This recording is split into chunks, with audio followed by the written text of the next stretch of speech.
poor delivery girl saved a limping German shepherd from the road. What she received in return was beyond belief. The rain fell hard and cold over the narrow streets of a worn-down neighborhood outside Allentown, Pennsylvania. Gray clouds pressed low, flooding gutters and turning cracked asphalt into streams.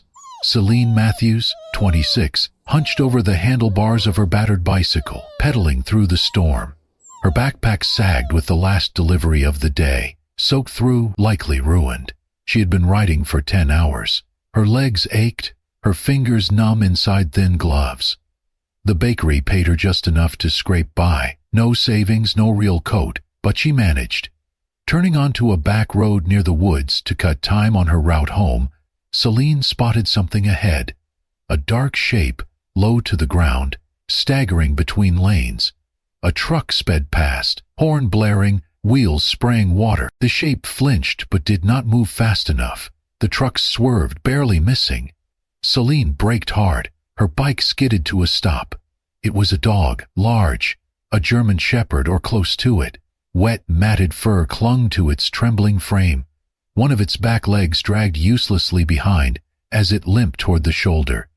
Another car approached, headlights slicing through the storm. Celine ran into the road. She waved her arms, shouting. The car swerved past, horns screaming. She dropped beside the dog. Rain soaked through her clothes instantly. The dog looked up at her, eyes wide with fear but no aggression, blood mixed with rain on the pavement. "It is okay," she whispered, peeling off her jacket and wrapping it around the animal. "You are safe now." The road was empty. No cars stopped. No one opened a door. Her phone had died hours ago. She was alone, soaked, and freezing with a broken dog in her arms. Celine looked at her bike, then at the dog. "I am sorry," she murmured. With trembling limbs she lifted the dog. It was heavier than it looked. Limp from exhaustion and pain, she cradled it close, one arm beneath its legs, the other under its neck. Balancing the dog against her chest, she nudged her bike forward with her hip and began the long walk home. For more than 2 miles, she pushed through wind and rain. Her boots squished with every step.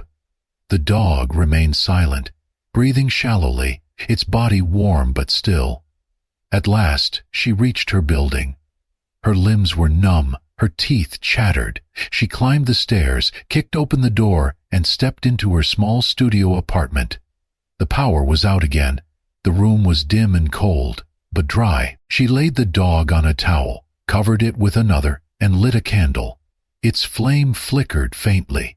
Kneeling beside the animal, Celine brushed soaked fur from its eyes. They opened, just a little. The dog let out a sound, soft, almost a sigh. "I do not know if anyone ever gave you a name," she said, gently stroking its head. "But I am calling you Echo." A smile broke through the exhaustion on her face. "Because you came out of the silence. And now you are here, with me." The storm passed, but the cold lingered. Inside her cramped apartment, Celine wrapped Echo in layers of towels and old blankets, heating water in a pot on the stove to keep the space warm. The power remained unreliable, the heater sputtering more often than not. She had no space, barely any food, and no plan, but she had made a decision. She would not let him die.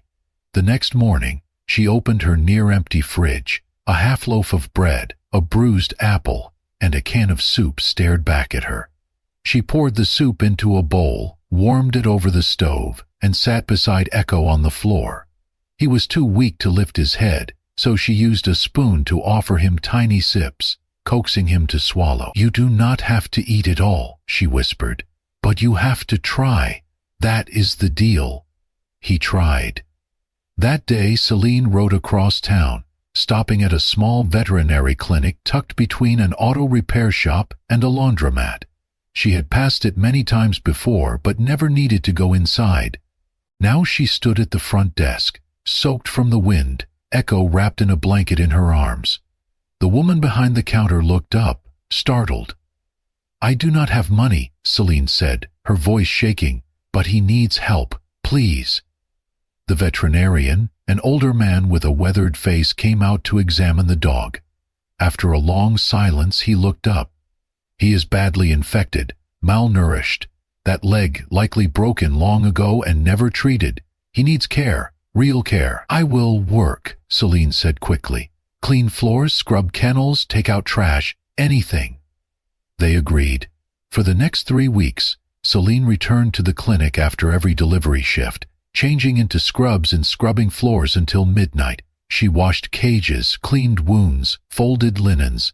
She did not complain when her hands cracked or when her back ached from hours on her feet. Each evening she checked on Echo, who slowly began to respond to antibiotics, hydration, and warm bedding. But there were dark nights too. One night she came in to find him barely breathing.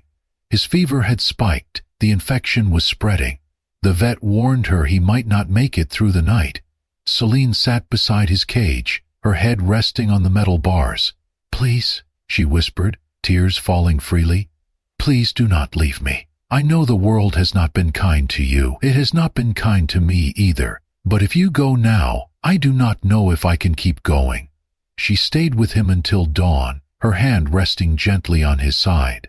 When the sun rose, Echo opened his eyes. Slowly, but he opened them. From that moment, he began to fight.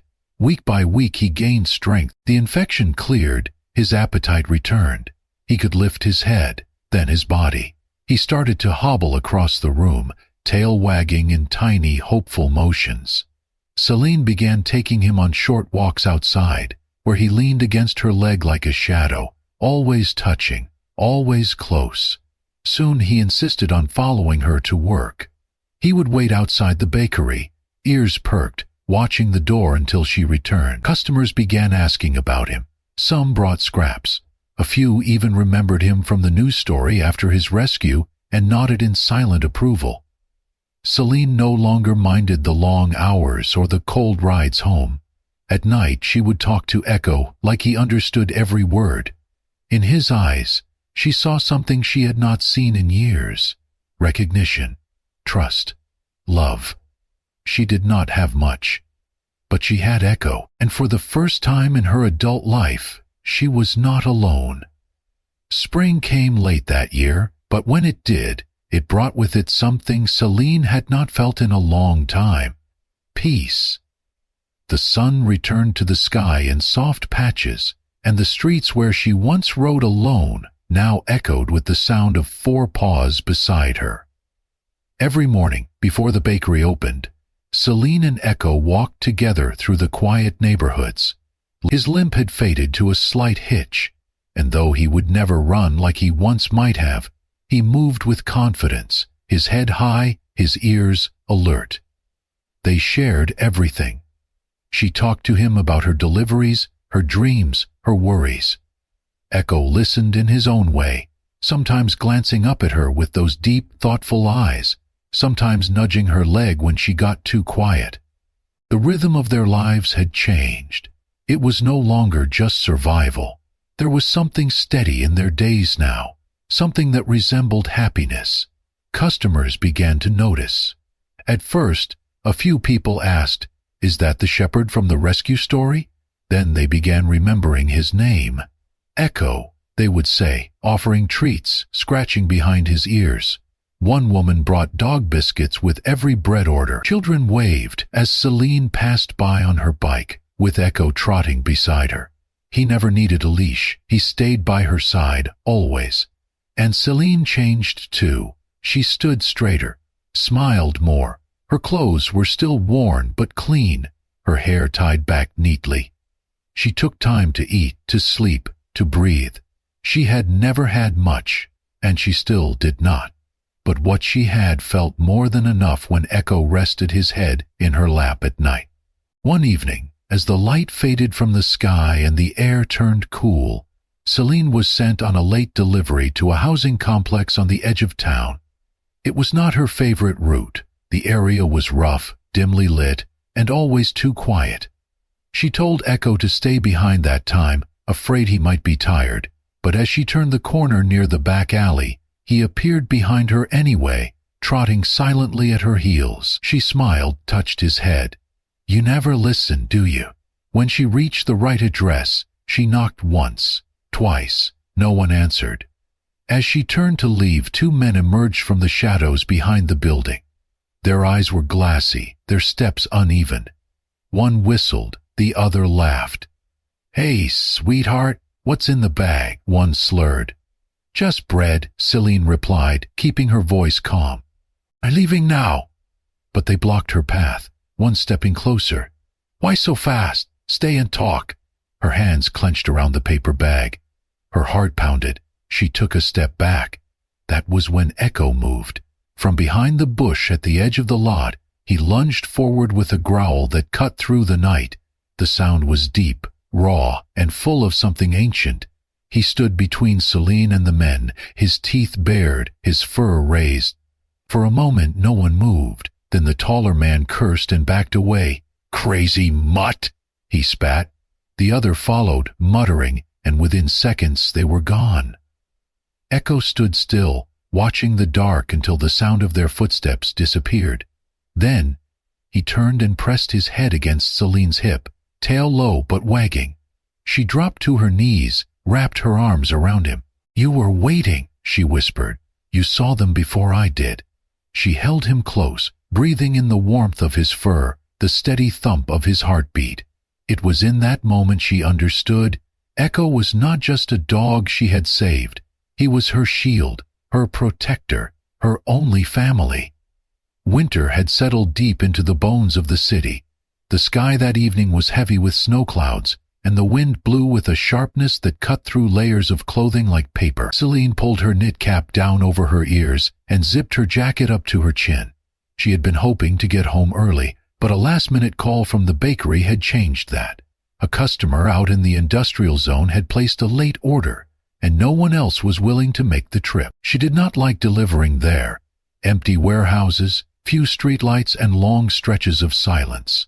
Still, she needed the money. Rent was due in 2 days, and she had not quite made enough. Echo trotted beside her as always. She had tried to leave him behind, but he refused. He stood in front of her bike, unmoving, until she gave in.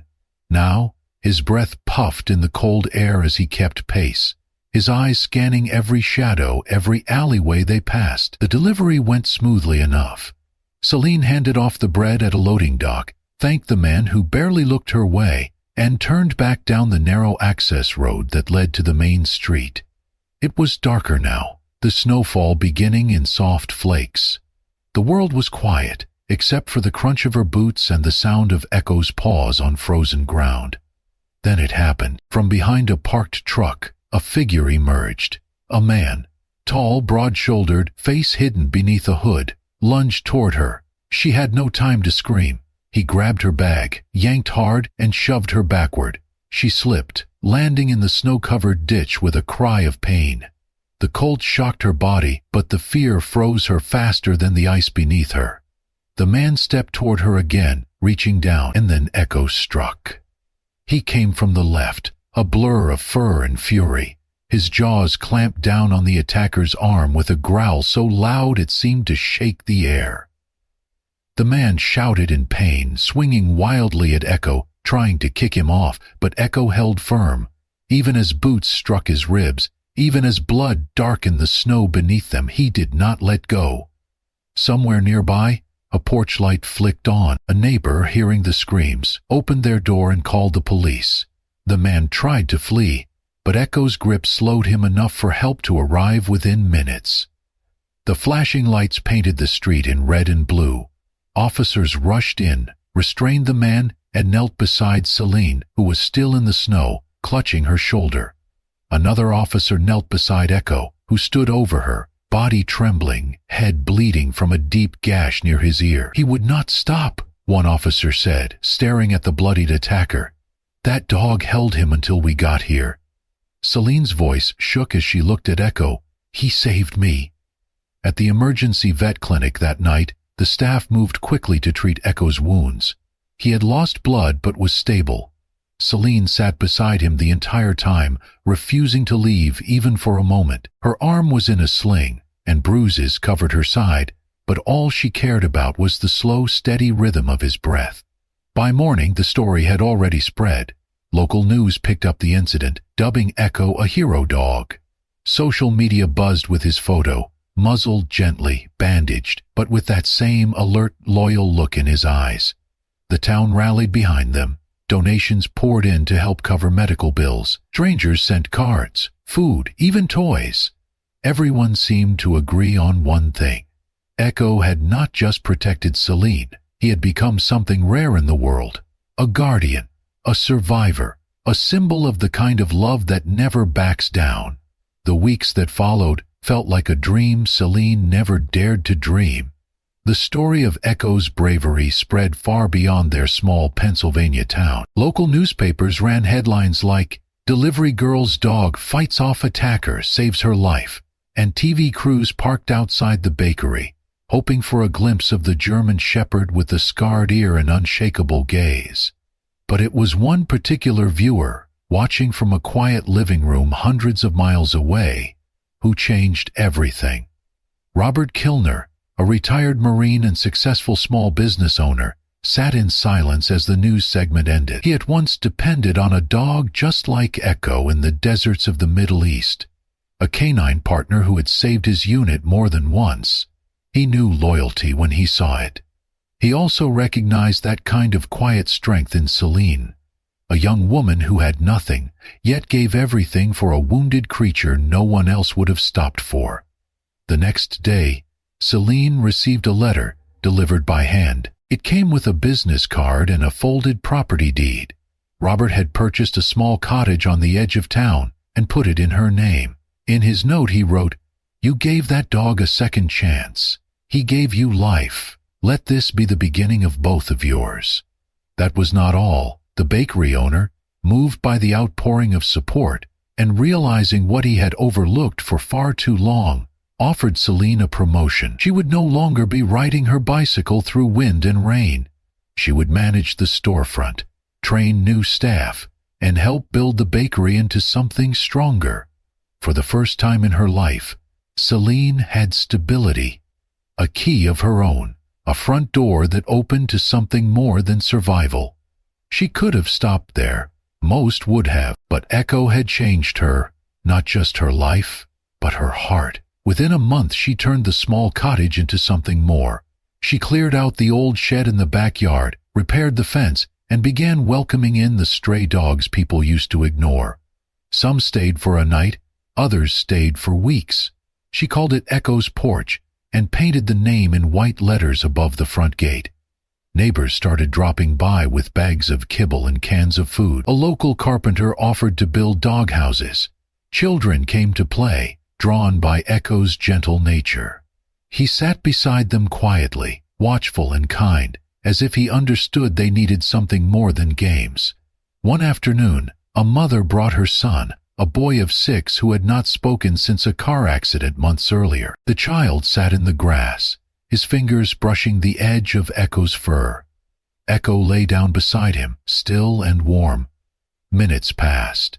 Then the boy whispered, so softly the words barely carried, "Good boy." Celine stood frozen at the kitchen window. Her hand covered her mouth. Tears fell silently. She stepped outside, walked to the porch and sat down beside Echo, resting a hand on his back. He leaned into her, as he always had. That evening, as the sun dipped low and the light spilled across the porch in soft gold, Celine and Echo sat side by side on the steps. The yard was quiet. A breeze stirred the chimes above the door. Behind them the house glowed with life, laughter, and second chances. Thank you for joining us for this unforgettable journey of courage, loyalty, and the extraordinary bond between a young woman and a dog she refused to give up on. Celine gave Echo a chance when no one else would, and Echo gave her back a life she never imagined possible. If this story touched your heart, just imagine how many more are out there waiting to be told. For more true stories of animal heroes, powerful rescues, and the life-changing moments that connect humans and animals in the most beautiful ways, make sure to subscribe to Amazing Paws Stories. Click the bell so you never miss a tale that might just change the way you see the world. At Amazing Paws Stories, we believe that behind every paw print, there is a story worth sharing. A female officer was patrolling a frozen trail in Montana when she spotted what looked like a pile of snow behind an abandoned shed.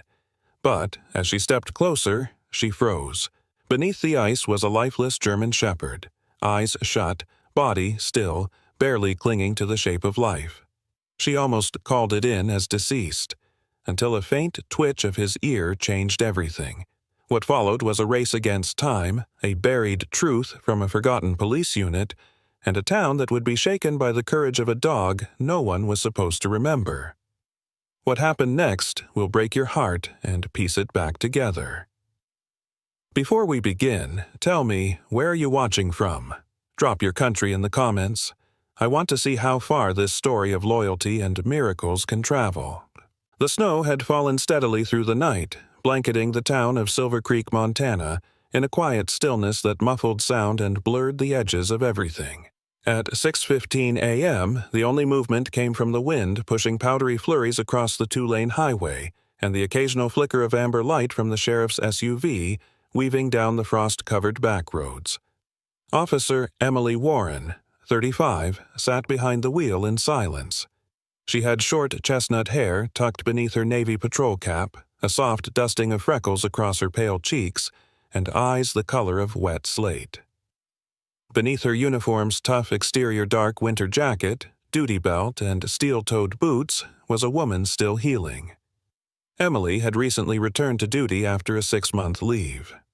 The loss of her canine partner Atlas during a warehouse raid had left a scar not visible to the eye. She'd tried therapy. It helped some. But the truth was, nothing soothed the ache quite like the quiet of an early patrol, especially in the snow. Atlas had loved the snow. Her radio crackled softly as she turned off Highway 3 onto a narrow trail flanked by pine trees dusted in white. The temperature read -10 degrees Fahrenheit, and her breath fogged inside the cab even with the heater running. As she rounded the bend behind the old McCready Feed and Tools barn, a building long abandoned, its wooden frame sagging under decades of snow, Emily's eyes caught something odd near the shed side. A dark lump, half buried in snow. At first, she thought it was debris, a garbage bag, maybe, or a frozen pile of clothing left by a drifter, but something about the shape tugged at her instincts. She slowed the vehicle, parked, and stepped out into the biting wind. Her boots crunched through the crusted snow, breath coming in sharp, frozen gusts. As she drew closer, her heart stuttered. It wasn't a bag. It was a dog. Lying curled into a perfect circle, its fur matted with frost and ice, chest unmoving, one paw tucked tightly beneath its jaw. She crouched without thinking, snow soaking through the knees of her uniform pants. The dog was a German shepherd, clearly older judging by the faded silver streaks running through its sable coat and the slight graying around the muzzle. Its body was thick with muscle under the frost, but now slack. She noticed a bent left ear, folded unnaturally, and a faint, jagged scar running along the hind leg. An old injury. Emily reached out with a gloved hand, fingers trembling. She hadn't realized she'd stopped breathing. She pressed gently against the dog's ribs. Nothing. No rise, no fall, no warmth. The cold had sunk deep into its skin. Icy tendrils curled around its fur like death's fingers. She pulled off her glove and laid her bare fingers along the dog's throat. Still nothing. Her vision blurred. For a moment, she wasn't in Silver Creek anymore. She was back in that warehouse 2 years ago. Smoke in her lungs. The sharp bark of Atlas leaping through fire. The gunshot. The silence that followed. Emily blinked hard and wiped at her eyes with the sleeve of her coat. "Not again," she whispered. She looked around. No footprints, no tracks. Only the swirling snow and silence. How had a dog ended up here, in the middle of nowhere, in a fenced-off property with no signs of struggle? She leaned in again, pressing a hand to the dog's chest. And then, was it her imagination? A twitch. So slight, she nearly missed it. The faintest flutter beneath her palm. A heartbeat? She froze, pulse rising. Pressed again. Yes. There. A faint, uneven thud, barely there, but real. Her training surged to the surface. Emily stripped off her jacket, wrapped the dog carefully, and cradled him against her chest. He was heavier than he looked. She staggered to her feet, slipped slightly in the snow, then powered forward with quiet determination. She didn't stop to call for backup, didn't radio in. There wasn't time. The dog wasn't dead, and as long as there was life, however faint, she wasn't going to let go. She opened the back of her SUV and gently lowered him onto the thick fleece blanket she kept for emergencies. He didn't move, no twitch, no breath. Just that one flicker of heartbeat she'd felt with her fingertips like a ghost refusing to let go. Sliding behind the wheel, she cranked the heat and pulled off her gloves with shaking fingers. As she turned the key, the engine sputtered once, then roared to life. She exhaled in relief, whispering, "Come on, stay with me," though she wasn't sure if she was speaking to the dog or herself.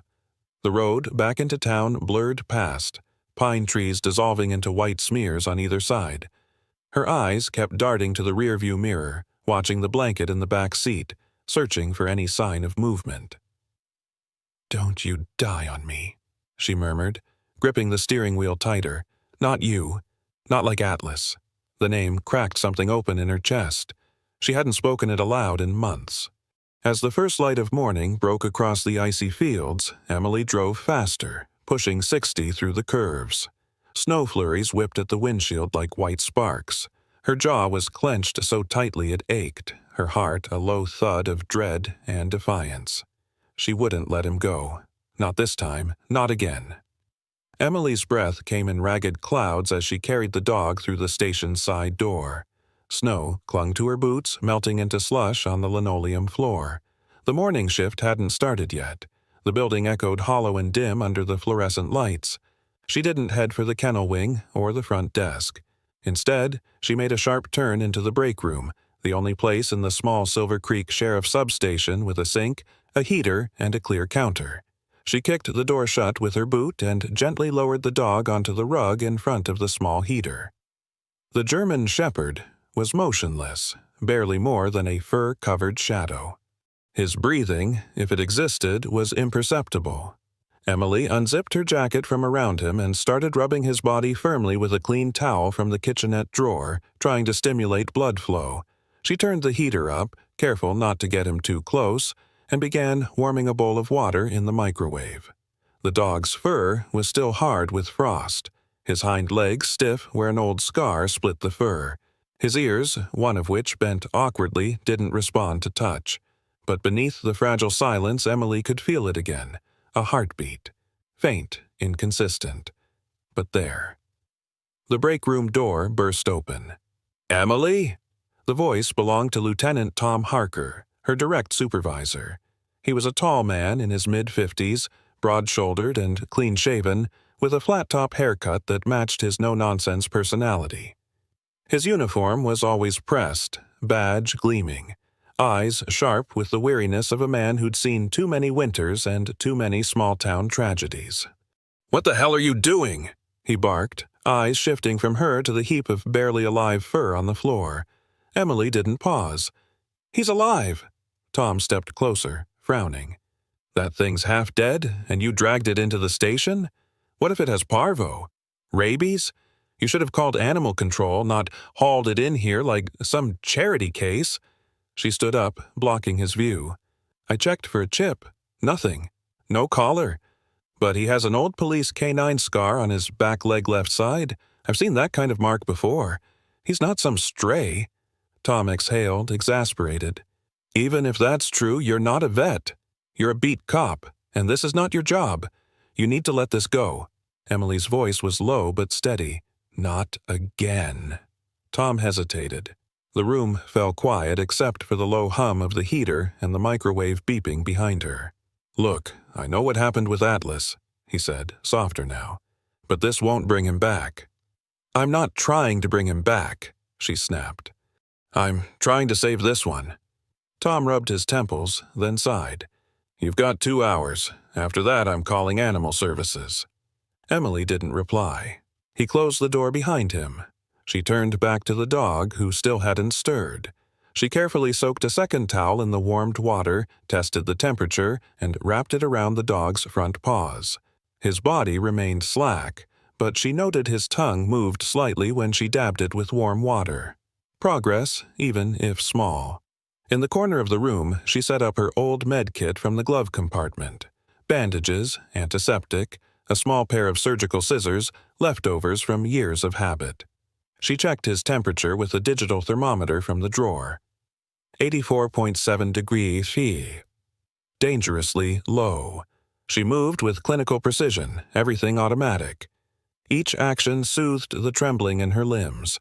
She was in her zone again, not the woman who'd broken down on her porch the night Atlas died, not the officer with doubts shadowing every call.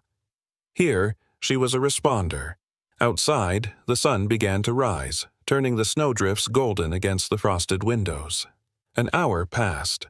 The dog's temperature climbed a single degree. The pulse in his neck beat ever so slightly more often. She continued rotating warm towels, speaking to him in low tones. "I don't know your name," she murmured, brushing a hand gently along the dog's shoulder. "But you're not dying today. Not like this." There was no bark, no shift in breath. But for the first time since she'd found him, the dog's ears twitched. The room smelled faintly of antiseptic, wet fur, and melting snow.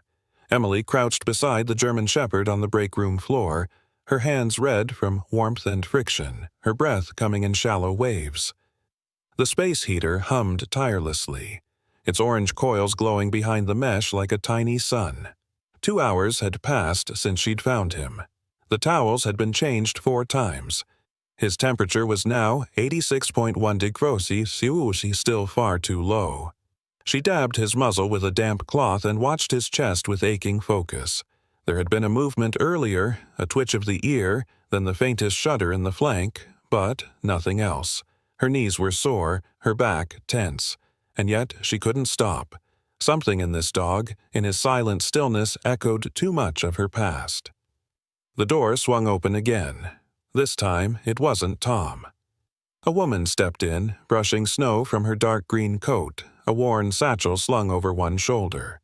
She was in her early 40s, tall and lean, with tawny brown skin, high cheekbones, and wide dark eyes framed by thin-rimmed glasses. Her salt and pepper hair was pulled into a messy bun, and her face bore the calm tension of someone who'd spent too many nights on call. "Emily?"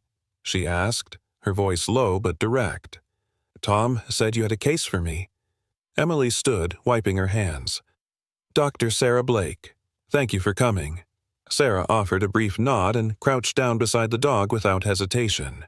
She pulled latex gloves from her coat pocket and slipped them on as if it were second nature. "I brought fluids, heating gel packs, and an airway set," she said, already unpacking from her bag. "What's his temp?" 86.1 and rising, no breathing, faint heartbeat. It was worse earlier. Sarah's brow furrowed. "That's not breathing range yet. You've done good work getting him this far.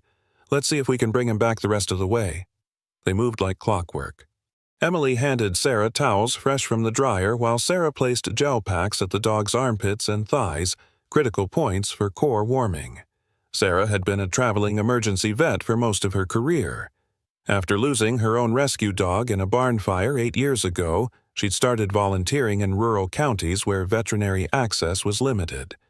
She had a no-frills, focused demeanor, but there was warmth underneath, glimpsed in the way she gently brushed frost from the dog's whiskers. "Has he shown signs of nerve response?" "Only slight movement. Eyes still unresponsive." They worked in tandem, alternating warm compresses and soft chest rubs. At the 4-hour mark, Sarah carefully inserted a makeshift nasal airway to ensure the dog's passages weren't blocked. His gums were pale, but the pinkness was beginning to creep back. "You named him yet?"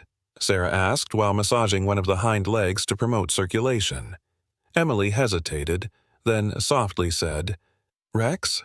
Sarah looked up. "That a guess or a memory?" "Feels right," Emily replied, "and he reminds me of someone."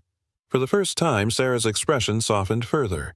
"Then we'll call him Rex, and he's not leaving us today." By hour 5, Rex's body began responding to stimulation. When Sarah pressed a paw pad, the toes flexed ever so slightly. His breath remained absent, but his heartbeat was now steady, if slow. Emily sat beside him, gently stroking the ridge of his spine, whispering words she didn't remember choosing. They talked between treatments. Sarah shared about a time in Idaho when she saved a lamb caught in a snowstorm. Emily recounted the training days with Atlas and the canine partner she'd buried just a year ago, how he used to bark at windshield wipers like they were a threat. The room, once heavy with tension, started to feel warmer, more human. Then, near the 6-hour mark, it happened. Emily was gently massaging Rex's chest when she froze. "Sarah," she whispered. The vet leaned closer. "Hold." They waited. Rex's ribs expanded barely, subtly, but it was unmistakable. Then, 10 seconds later, they moved again. "Spontaneous respiration," Sarah breathed. "Come on, Rex." Another breath, then another. The room exploded with silent emotion. Emily covered her mouth with her hand. Sarah blinked hard behind her glasses.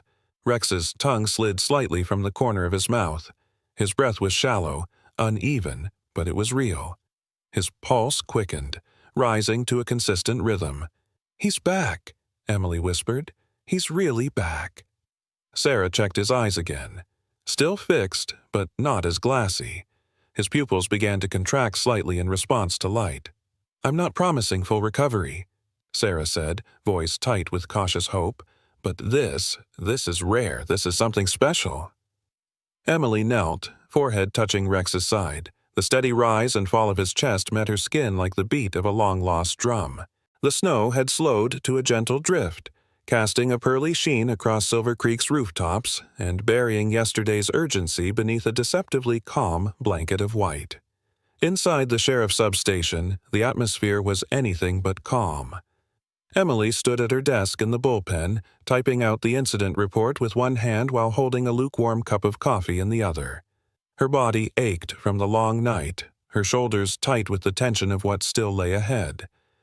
Rex was resting in a crate lined with warm towels beside her, his breathing now steady, chest rising and falling with gentle rhythm. His eyes remained closed, but the occasional flick of his tail or twitch of his paw showed awareness. He was still weak, far from out of the woods, but undeniably alive. Emily glanced down at him every few minutes, a faint smile pulling at the corners of her mouth despite herself. He had come back from death's doorstep, and she had watched every step of the battle. There was no going back now. Whoever left him to die would answer for it. By mid-morning, she submitted her report directly to the department's lone detective, Mark Dalton. Mark was a wiry man in his early 40s with deep-set hazel eyes and a week's worth of stubble that seemed more habitual than careless. He had a quiet way of moving, almost like a fox sizing up a henhouse, and rarely spoke unless he had something worth saying. Emily respected him. He didn't chase ghosts, but he never ignored instinct either. Mark leaned back in his chair, reading the report silently while scratching his jaw. "You're saying you found him right here?" he asked, pointing to the grainy map Emily had sketched of the area behind the McCready barn. "Exactly there," Emily confirmed. "No prints, no collar, but the snow had been undisturbed, except—" Mark raised a hand to pause her. "Except a single shape in the middle, no sign of wandering, no trails in. So he didn't walk there."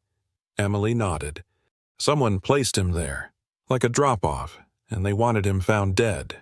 Mark stood and grabbed his coat from the hook. "Let's take a ride out. Snow hasn't melted yet. We might still catch something." They left within 15 minutes, Mark driving while Emily filled in what she hadn't written. Rex's reactions to touch, the way he responded to voices, the scars on his leg, and the ear that wouldn't stand upright. Mark said little, taking it all in. At the site, the snow was packed harder now, but the area around the shed remained mostly undisturbed, just as Emily had left it. They circled the space methodically. Emily walked the fence line while Mark knelt near the spot where Rex had been found. Then he straightened, squinting toward the tree line beyond the fence. "Come take a look," he called. Emily jogged over. There, just beyond the edge of the old gravel path, were faint tire impressions too faint to be from this morning. They weren't fresh, but with the low temperatures, the snow preserved more than it erased. Mark crouched and traced the edge with gloved fingers. Someone backed in from the alley, parked here, and over there. He stood and pointed. Boot prints, size 11 maybe, one path in, one out. They dumped him here, Emily muttered, heart sinking. Yup, and they didn't expect anyone to find him alive. Back at the station, Emily updated the file while Mark began scanning recent complaints and neighbor reports in that area. The news about the dog had already begun spreading through town. That morning, a reporter from the Silver Creek Ledger, the weekly paper, had called asking for confirmation. By noon, locals had started stopping by the front desk, asking if it was true. Did a dog really come back from the dead? Was he going to make it? Did Emily really carry him out of the snow? The town's reactions were split. Some hailed it as a miracle, an omen, proof that second chances existed. Others called it a waste of time, claiming the department should be dealing with break-ins, not nursing a half-dead mutt. The coffee shop downtown was already buzzing with chatter, half of it skeptical, the other half tearfully hopeful. Emily tried to tune it out. She didn't care what they thought. She cared about Rex. Around 3 that afternoon, Sarah returned to check on him. Her coat was dusted in snow, her boots muddy from her truck tires spinning in the slush. She carried another gel pack and a set of antibiotics she hadn't been able to grab the night before. "He's stable," she said after a brief exam. "Temperature's holding at 99, breathing stronger. If it keeps like this, he might be able to eat a little in the next 24 hours. "Does he know we're here?" Emily asked, kneeling beside the crate. Sarah smiled faintly. "He's aware. Maybe not fully conscious yet, but the brain's processing. That's a good sign." At that moment, Rex's ears twitched. His body shifted just a little. Then, as if in slow motion, his head lifted slightly, barely more than an inch, and his eyes opened. Just a sliver. Emily leaned forward, breath catching. "Hey, there," she whispered. "Welcome back." The eye movement was brief, but enough to tell them. Rex was fighting. That night, as Emily stayed late at the station with Rex sleeping beside her desk, she heard something outside, just a sharp crunch of snow under weight. Nothing obvious, but enough to put her on alert. She stood quietly, lights dimmed, hand instinctively resting on her holstered sidearm. She moved to the window, peered through the blinds. Nothing. But behind her, Rex stirred. He growled. Not loud, but deep from his chest. It wasn't the confused noise of a sick dog. It was protective, controlled. Emily knelt, placing a hand gently on his back. "You heard it too," she said. And just like that, she knew someone was watching. The next morning brought a thick silence to the substation, the kind that settled after something impossible had already happened. Emily sat on the floor beside Rex's crate, legs stretched out in front of her, one hand resting gently on his back. His breath was stronger now, his chest rising and falling in a slow, steady rhythm. He hadn't opened his eyes again, but there was movement in his limbs now, a flick of his tail when she entered the room, a low huff when the station phone rang. Outside, the sky was pale and flat. Snow clouds pressed low over Silver Creek. Everything felt gray, like the town itself was holding its breath. Emily had barely slept. After Rex growled at the noise outside the station the night before, she'd stayed up monitoring the security feeds, triple-checked the locks, and made notes in her personal log. Something about the way he reacted, deliberate, restrained, intelligent, had stirred a suspicion deeper than any noise outside. That morning, she asked Sarah to help her run a scan. The vet returned an hour later, wrapped in her olive coat, hair pinned in a tighter bun than usual, dark circles under her eyes suggesting she hadn't slept much either. She carried a small RFID scanner, one of those compact models used in field rescues. Sarah set it down on the table beside Rex and knelt beside him, her hand instinctively moving to the side of his neck. "He's strong," she murmured. "He just needs time." Emily nodded. "We need to know where he came from. If he was trained canine, he might have a microchip." Sarah gave her a look half skeptical, half hopeful. Not every unit chips, and if someone wanted to erase him, they might have missed it. Emily cut in, voice quiet but insistent. Sarah powered up the scanner. It beeped once, ready. Emily gently rolled Rex onto his uninjured side. His coat, now clean and fluffed from days of warmth and drying, was thick around his shoulders. There was a jagged scar on his back right leg, one that ran too straight to be from an accident. It had the shape of surgical repair. Sarah moved the scanner slowly across his neck. Silence. Then down his spine. Nothing. She paused over the left shoulder, moved again. A soft beep broke the tension. Both women looked at each other. Sarah adjusted the scanner and read the digits. "I've got a chip." Emily's heart leapt. "Can you trace it?" Sarah nodded. "Let me call into the database." She stepped into the hallway, phone in hand. Emily stayed beside Rex, her hand still resting over his side. She wasn't sure what she expected, maybe nothing. Maybe she just wanted confirmation that Rex wasn't another casualty, another nameless soul dumped in the snow. 10 minutes later, Sarah returned, eyes wide. "You're not going to believe this," she said, sitting down heavily in the nearest chair. Emily straightened. "What?" "His name is Rex. He was registered to the K-9 unit of the Briarwood City Police Department, 2 counties over, assigned to Officer Jonah Miles, a narcotics handler." Emily blinked. "Briarwood? That's 3 hours south. What the hell is he doing here?" Sarah looked down. "Here's the thing. The CHIPS registry says Rex was officially marked as deceased 3 years ago." Emily's throat dried. "Deceased?" "File says he died during a warehouse raid. Same date the handler went missing. It was a big case covered in news for a while, then vanished. Word was they suspected corruption in the department, but the case went cold. Miles never turned up." Emily sat back slowly, the pieces clicking together with painful clarity.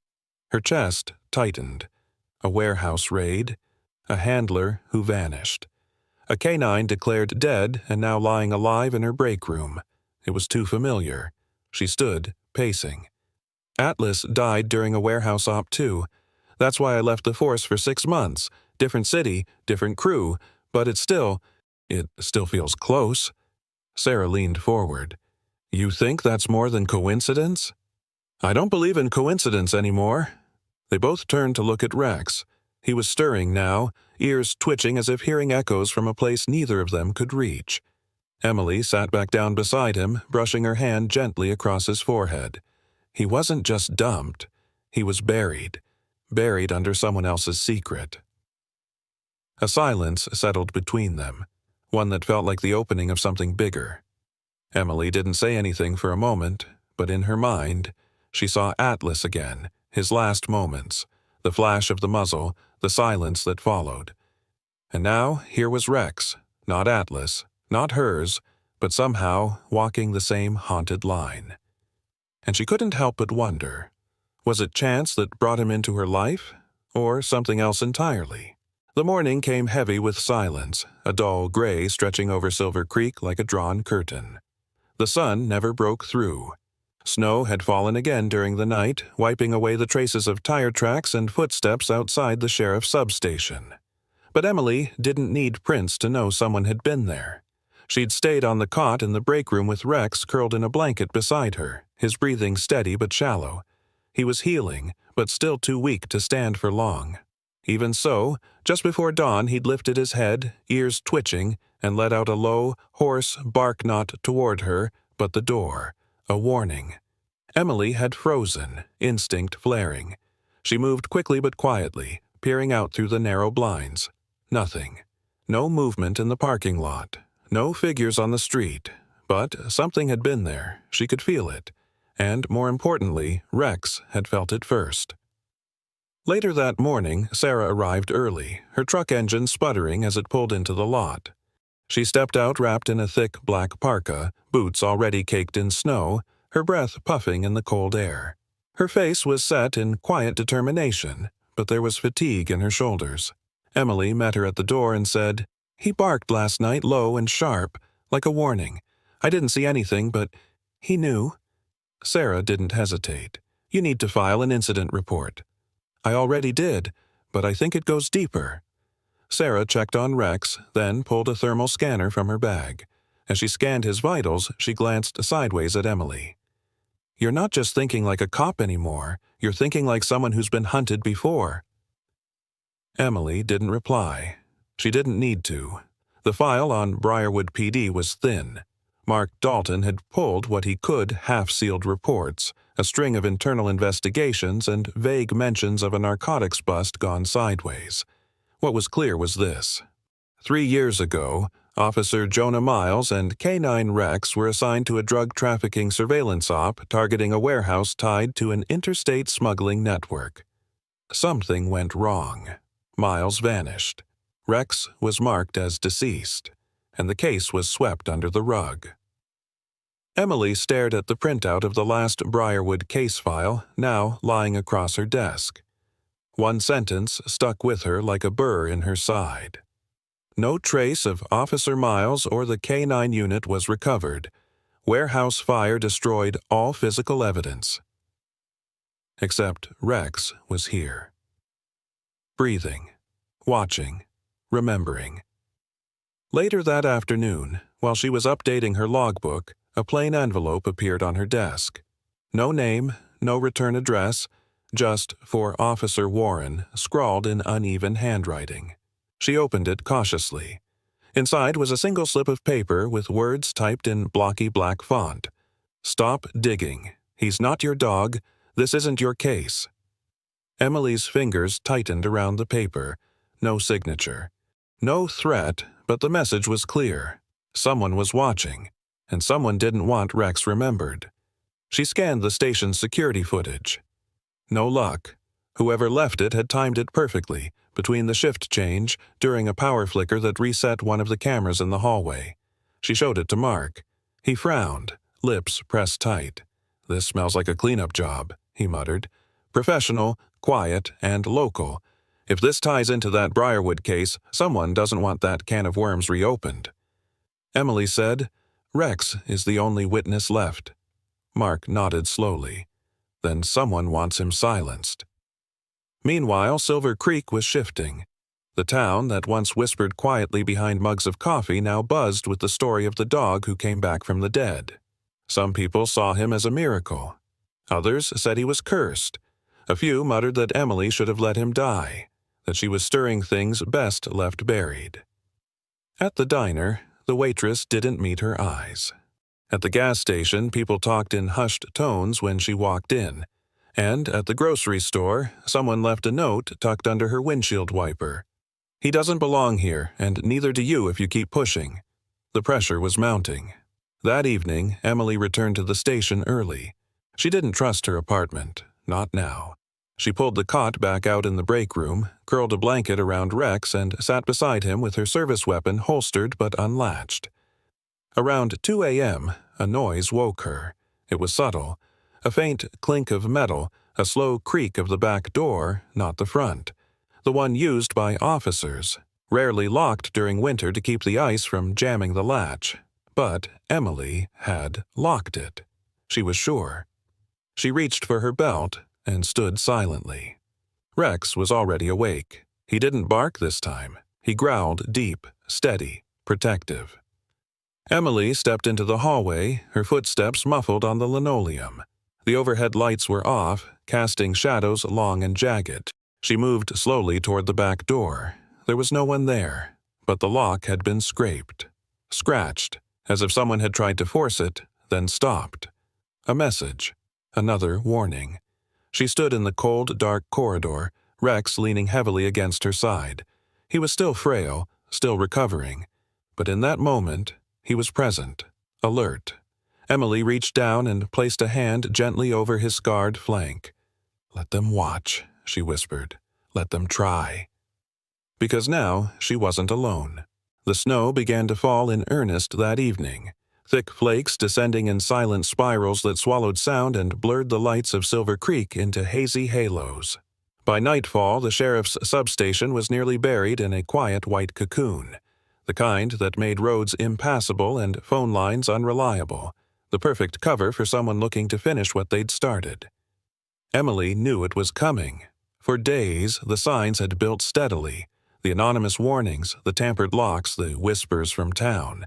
But it wasn't until the security feed caught a dark SUV circling the station's back lot just before sunset that she understood they were coming for Rex. She called Mark Dalton first. He didn't ask questions. "I'll be there in 10, he said. "Keep the dog close and the lights low." Then she called Sarah. "They're making their move." "I'm already on my way," Sarah replied, her voice calm, "and I've got what we need."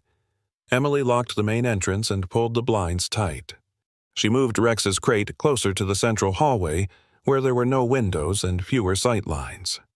He was stronger now. He'd eaten a full meal earlier and had even managed to stand for a few seconds before slumping back down. But she knew he wasn't ready for a fight. That didn't mean he wouldn't try. Mark arrived first, his coat dusted in snow, service pistol holstered but unlatched. His lean frame moved quietly as he crossed the break room. "They want him silenced before he can lead you to the truth," he muttered. "That makes him evidence. We protect him like we would a witness." Sarah followed moments later. She had changed out of her parka into a more tactical jacket and carried a black duffel bag filled with emergency field gear. Her hair was tucked into a thick wool cap, her eyes sharp. "I brought adrenaline packs, tranquilizers in case we need to move him, and 2 flares for backup signaling." Emily nodded. "They won't come through the front. Too exposed. They'll use the side access by the storage garage." Mark checked the hallway camera feed. 3 men, tactical gear, balaclavas. One's got a long case looks like a tranquilizer rifle. Sarah glanced toward Rex, whose ears twitched. "They're not here to scare us. They're here to take him." The wind outside howled harder, shaking the windows. The power flickered once then again. The substation fell into brief silence. Mark moved toward the breaker box. "We need backup, but the snow's got the main road shut down. Cell lines are too weak." Emily's eyes moved to Rex. He was watching her, eyes alert, focused. No fear, just tension, like a spring wound tight. She knelt beside him, her hand brushing his muzzle. "You stay here. You've done enough." But Rex shifted, bracing his front paws under him. He wouldn't stay down. "Stubborn old soldier," Sarah murmured. The first bang came against the back garage door sharp, fast, controlled. Then the lock mechanism was breached with a pop. The door swung open against the wind, letting in a gust of cold and 3 dark figures, silhouettes against the snowstorm behind them. Mark stepped into the hallway, raising his weapon. "Sheriff's Department! Drop it now!" No response, just movement. The first intruder raised his tranquilizer rifle. A dart hissed through the air mist Mark's shoulder by inches and embedded in the file cabinet behind him. Emily ducked behind a desk, returning fire with her sidearm. The hallway exploded into a standoff of shouted commands and darting shadows. Then a 4th figure appeared in the rear entrance, trying to flank them. Emily saw him first, creeping low with a collapsible baton in hand. She raised her pistol, too slow. Before the man could lunge, a blur of fur and force slammed into his chest. "Rex!" With a snarl that echoed through the corridor, Rex latched onto the man's arm and dragged him down hard, teeth clamped with surgical precision. The man screamed, baton clattering to the tile. "Rex, down!" Emily shouted. Rex released immediately but stood his ground, teeth bared. Sarah rushed forward and pulled Rex back gently as Emily zip-tied the man's hands. The other attackers hesitated, now unsure. Mark used the hesitation to fire a warning shot into the ceiling. "Back off, or you leave in cuffs, or worse."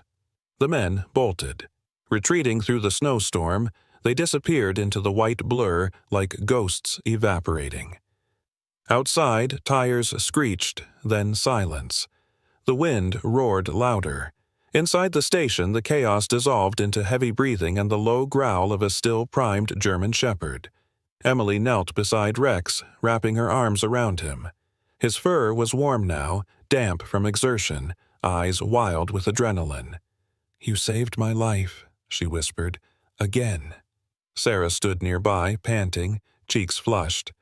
"I think it's safe to say he still remembers what it means to be canine." Later that night, once the building had been secured, Mark made calls to neighboring units through the emergency radio, reporting the assault and sending descriptions of the suspects. No one knew how long the storm would keep law enforcement isolated, but the message was clear. Someone had tried to eliminate Rex, and they had failed. The most unexpected part of the night came just before dawn. A knock at the front door. Emily opened it cautiously and found Walter Green, the 70-year-old mechanic from Main Street, standing there in a flannel jacket and snow-covered boots holding a thermos of coffee. "I heard what happened," he said quietly. "I've got a camera that faces the back alley. Might have caught their plates. I'll bring the footage." She stared at him, stunned. By noon, more help had come. The high school janitor offered to salt the parking lot. A librarian dropped off extra blankets. One of the grocery clerks brought homemade stew. Silver Creek, once skeptical, was now rallying. Rex had shown them something. So had Emily. And a town that once whispered was now standing. The snow had finally stopped. A hush blanketed Silver Creek, not the eerie stillness of fear, but the quiet peace that follows a long-awaited storm. The streets were still dusted in white, the rooftops glittering under the soft morning sun, and the icicles hanging from porches caught the light like crystal medals pinned to a town that had endured and overcome. Inside the sheriff's station, Emily stood by the window watching the snowplow rumble past. Rex was curled on a thick blanket near her desk, eyes open, ears flicking every time a footstep passed outside. He looked different now, less frail, more present. His sable and silver coat had regained its sheen, the old scar on his flank just another badge in a long line of service. It had been 3 days since the attack, and now everything had changed. After the failed attempt to abduct Rex, the investigation turned fast. Thanks to security footage from Walter Green's back alley camera and a license plate match, Mark Dalton was able to coordinate with state police. Within 48 hours, 3 men were in custody.